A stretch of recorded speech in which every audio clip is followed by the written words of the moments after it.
All right, so chapter 1 of the Engel and Schutt book, we're going to do like a broad overview of social science, some basics about research methods, and give you a broad introduction to the rest of the textbook. So one of the unique things about social sciences and social research is that we take a lot of things that are not necessarily in the natural world as clearly observable as something like chemistry or biology. But for some of the problems that we see in the social world, homelessness, substance abuse, mental health issues, they can become a little bit more difficult to measure.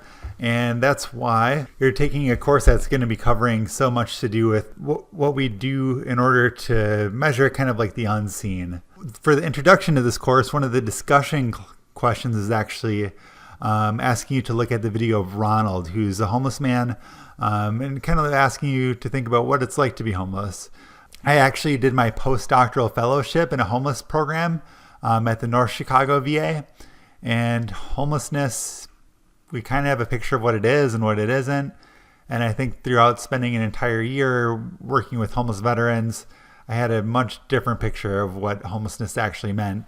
And there's even debate still about like federal guidelines of what exactly constitutes homelessness. So after watching the video of Ronald, maybe some questions to think about is this typical of a homelessness? What is it like being homeless? Why do people become homeless? Certainly people have an idea of why somebody becomes homeless. Even in the video, they talked about laziness, not wanting to get a job. Certainly there are components of mental health and substance abuse and lack of resources that lead to homelessness. But there's also some other factors.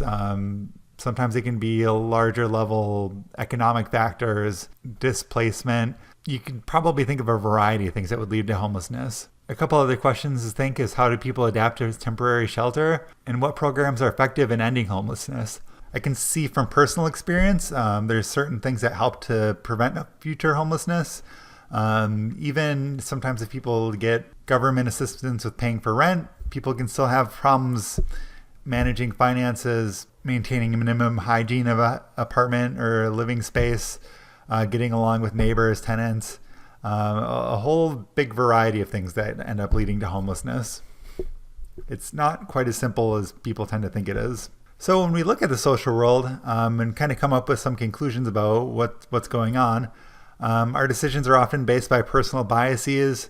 People tend to develop what we consider a worldview over time based on their personal experiences and how they kind of view things. Certainly some people are guilty of viewing things as very simple and black and white, but as social scientists within the field of social work, we should be a little bit more critical about how we view these things and realize that they are complex and multifaceted and a little bit muddier to really quantify or put a measuring stick to. We also look at our previous experiences, expectations, and our cultural lens as well, depending on if we're, from a background where we might have certain privileges or expectations. So you might look at somebody who's homeless and assume that they may have had the same kind of resources you had growing up and same coping skills, same education, family to fall back on. But a lot of times that really isn't the case. So all different things to consider as we're kind of reasoning and trying to make sense out of our social world that's around us. So with selective observation, it's kind of just seeing what you want to see and kind of being blind to what doesn't advance your argument. So maybe seeing something one time and viewing that as information that only supports your argument and kind of being sort of like this narrow vision. Overgeneralization is taking one observation and extrapolating from a single instance to all instances. So you might view someone as coming late to work once and you think that they are coming late to work for everything. So just kind of taking this one piece of information and only taking that towards your argument and kind of ignoring all other data. Illogical reasoning is reaching a conclusion that was kind of built on false assumptions. So potentially making false assumptions about somebody's motivations for doing a behavior. You might make an assumption that somebody's doing something out of guilt or out of shame, maybe not understanding a full reasoning behind a certain type of behavior. Resistance to change is something that we've probably all been guilty of too, is kind of taking the way that we've looked at something and just assuming that it's always going to occur the same way. So even when being presented with new information that contradicts the original information, you still kind of stick with what you knew beforehand, kind of only sticking with our one schema for what we think is the truth. And even if we're presented with new data or new information that might contradict that, still kind of sticking with our original thought process. And adherence to an authority is just kind of accepting what an expert might say without kind of critical thought. Certainly you could think of some people who've presented themselves on experts in a certain field and everybody's just kind of accepted it as true. But without some kind of critical thought, you can certainly find yourself in some kind of dangers for just accepting somebody as an authority in something without really analyzing whether or not everything they say is actually accurate or not. And certainly that's a component of this course, is the critical thinking component. Okay, so just to break this down a little bit more, so some of the everyday errors in reasoning, if we're to break down selective observation a little bit more, and only seeing what you wanted to see, certainly you could imagine some of the people that came up to Ronald on the street, I'm talking about the homeless example here, only seeing somebody who was lazy and didn't want to work and didn't want to get a job and was just kind of fine shaking a cup, asking for a handout. That's kind of like a selective observation, because if you try to simplify something as complex as homelessness and only seeing what you want to see, you would just see somebody who's being lazy because I can keep a job, I can keep a roof over my head. This person should, be able to do such as well. So selective observation is an example of how somebody might have an error in their thinking about a complex problem.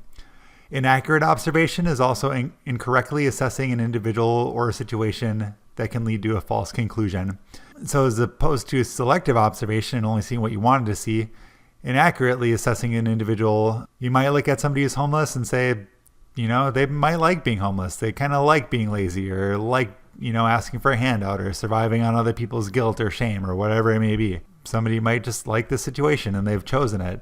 Certainly in the case of the video that you watched from Ronald, that's not the case. He doesn't want to be homeless. And maybe there are, a few cases where people like living on the road for a period of time, but I would say the majority of people prefer to have a home. And he talked about crying because he wanted to go back home.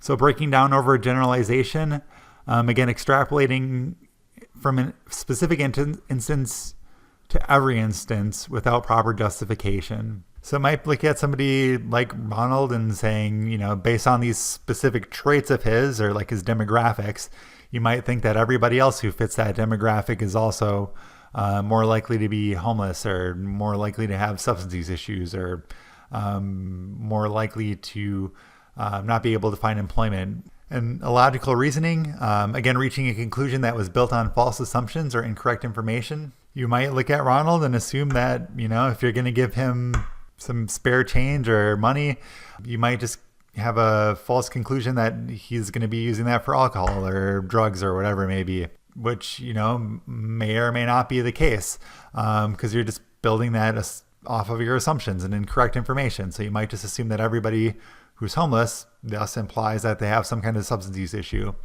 Certainly there's high rates of substance use issues amongst the homeless, but that doesn't mean that everybody who's homeless has substance use issues. Resistance to change. Throughout the research that you're presented in this course, again, you might assume that like everybody who's homeless is just lazy.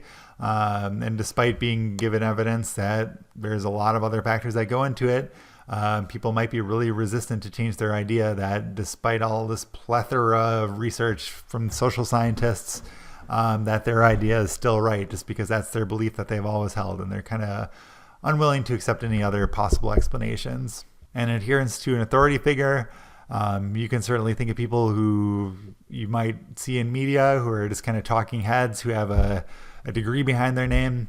I certainly challenge you to second guess some of the stuff that I say, because I've had people emailing me in the past that say that I've gotten stuff wrong. And even though I may be, a senior lecturer of Social Work 662, doesn't mean that I'm like the all-knowing figure about all things social welfare research. So I would challenge you to even think critically about stuff that I tell you in this course.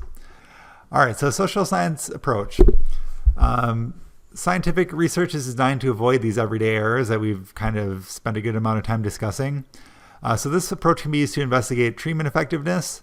Evidence-based practices is something that's getting pushed more and more. And I think it's good for the field because A lot of times people might say that something's working just kind of based off of feeling or like subjective information. But evidence-based practices, we can actually put quantitative hard numbers, hard science behind the practice that we're doing, and actually advocate for policy or changes that might support further social workers being in the field. And certainly for myself, working as a VA psychologist, I can certainly see a lot of push for more social workers to be enrolled in different programs, whether it be homelessness program, geriatrics, trauma, substance use issues, whatever it may be. And the research that's being done in the field of social work really supports providing high-level clinical work that social workers do based on evidence-based practices. So it's good to be able to justify what you're doing based on best practices and evidence-based research that's out there. You can also use this approach to investigate social conditions, larger public health, public policy type of issues, organizational behavior, and certainly Social Work 794 is program evaluation. That's also a big component of what social workers are uniquely qualified to do. And also, obviously, to investigate social welfare. That's kind of the crux of the course here. So to define social science, it's the use of scientific methods to investigate individuals, groups, communities, organizations, societies, social processes, and the knowledge produced by these. So that's a very broad umbrella term to look at all kind of like our social processes within our society and what we would do to actually measure them in a scientific social science type way. So social work responds to negative conditions presented in the world, and through scientific investigation, we can understand the causes of the social problems and implement better interventions. So kind of looking at what that black box is in between. So the example that we keep using in the first chapter is homelessness. It's not a one-to-one correlation with any specific variable. Lots of times people look at homelessness and they might think that it's just laziness, or they might think that it's just a certain demographic that's homeless, thinking that it's only males that are homeless, which is certainly not the case. There's homeless females too. We might think that it's associated with just substance use, which it's not, or mental health, or any number of things. Or we could even think that it's a certain age group where I worked at a residential treatment facility for homeless youth too. So there's a whole different number of things that happen that can lead to homelessness as a social problem. And through looking at those causes, social workers can help to aim resources at what's going to make the most effective intervention or evidence-based practice towards alleviating that problem. Likewise, interventions can be modeled and tested as well through single system design and other types of evidence-based practices. We can actually look to see if what we're doing is making the intended outcome that we want. Sometimes I've seen, even in my own practice, you might see kind of like a paradoxical approach or results based on what we've been doing. So there are certain times where I've thought that I've really been helping somebody, and it turns out through my evidence-based practice, I might need to modify my intervention to see and take a really hard look at if what I'm doing is actually helping in the way that I intended it to. Social workers can learn what models are more effective, and research allows us to understand real people and not just rely on stereotypes.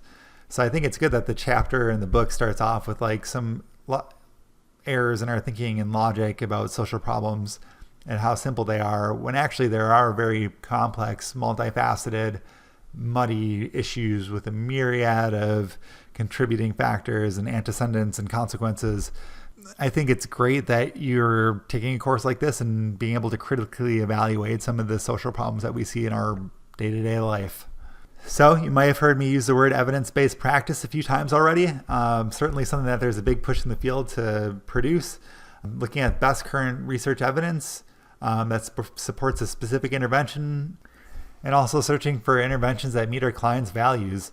There's no such thing as a one-size-fits-all intervention for all demographics, and that's why our department at UW-Milwaukee is actually really strong on looking at diversity and multicultural issues.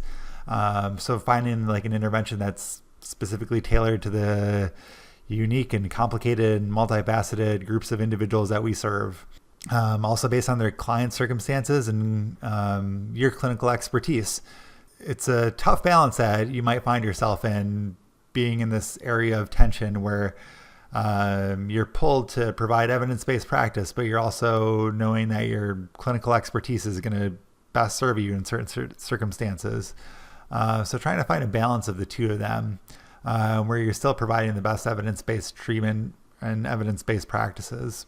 And something that we're going to spend a little bit of time on later in the semester is kind of looking at evidence-based practice decisions and converting information or what our needs are into an answerable question, and being able to get into PsycInfo or any of the databases online and learning about the best clinical evidence to support your question.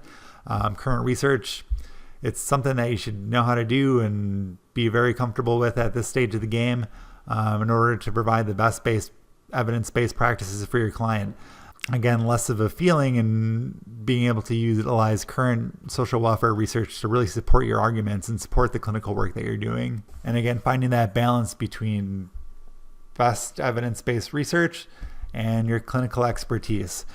I've found as a researcher / clinician that a lot of research happens kind of in a vacuum, where we try to turn down the noise in the data and get as clean data as possible. But that can take away some of your clinical expertise or clinical judgment. You want to make sure that you're providing evidence-based practices that are supported by current research, but also making sure that you're using the skills and the talents that you've developed through your clinical practice and field experiences and supervision. And I'm also hoping that you can walk away with some effective decision-making processes and tools to help you measure the outcomes or interventions that you've implemented, or learning how to evaluate your own personal practice. So some of the barriers to EBP implementation: inadequate agency resources. I've certainly worked in private practice, community agencies, federal agencies. Some have way more funds and resources than others. I'm fortunate enough now where I work with the VA, and they really spend a lot of money on trying to get me up to date and certified on evidence-based practices. But if you're working for an underfunded community agency, you might not have that luxury. So you might be challenged to go find it on your own. So I think it's important to know where to find that for yourself if you're committed to the ethics and morals of the field. Also, inadequate research skills. I think without taking a course like this, a lot of times people might not know what the best implementation or best skills or clinical practices for social work. Also, some other barriers are restrictive agency guidelines. A lot of times agencies are just stuck in their ways as much as other people are. So you need to advocate for best practices based on current literature that's out there and research. So another thing that's an important skill that I'm hoping that you can take away from this course. Also, people's attitude towards research. Like there's the stereotype of people being up in the ivory tower and not really knowing what it's like to be out in the field. But certainly the two of them work together. And the majority of people that I know who are in like a research type background have also worked in the field plenty of years and have all this experience to talk to. And lastly, I guess it would be inadequate supervision. So if you're learning evidence-based practices, be sure to consult and seek out supervision as needed. So there's a few different types of research in practice. So descriptive research is just gathering facts. Who are the homeless is an example. Not talking about what are the causes of homelessness, but just who are they? Like, what are the demographics, age, race, gender, etc. That just like breaking it down into numbers. Exploratory research is understanding a social phenomena. How do the homeless adapt to their shelter life? Is kind of just looking at a problem and kind of figuring out how can we explain this? What are the antecedents, and how can we figure out how to put numbers and kind of like a causal kind of explanation description of this. Explanatory research is identifying relationships between the phenomena. So an example might be what community level factors cause homelessness. So looking at not just a bivariate relationship, but like what are all the causes that could lead up to something like as complicated as homelessness. And evaluation research is an outcome assessment to improve interventions. So looking at the specific interventions to treat that social problem and trying to figure out how we can best allocate our resources. So should housing or treatment come first? So trying to figure out best way to solve a problem based on the resources that we have. And then after we finished implementing an intervention, saying, did did we really do the best that we could, or is there something else we could have done differently? So something that we're going to get into later in the semester is the difference between quantitative and qualitative. Based on my name, maybe when you signed up and saw Michael Quant, you might have an idea that I'm probably more of a quantitative type person, which is true. But in social work, we also need qualitative people who are going to be looking at the whys and getting a bigger, deeper, richer picture. And there's certainly kind of like a mixed methods kind of marriage approach between the two of them, which can also give you like a rich detail of a qualitative, kind of like a journalistic approach, but more of a scientific.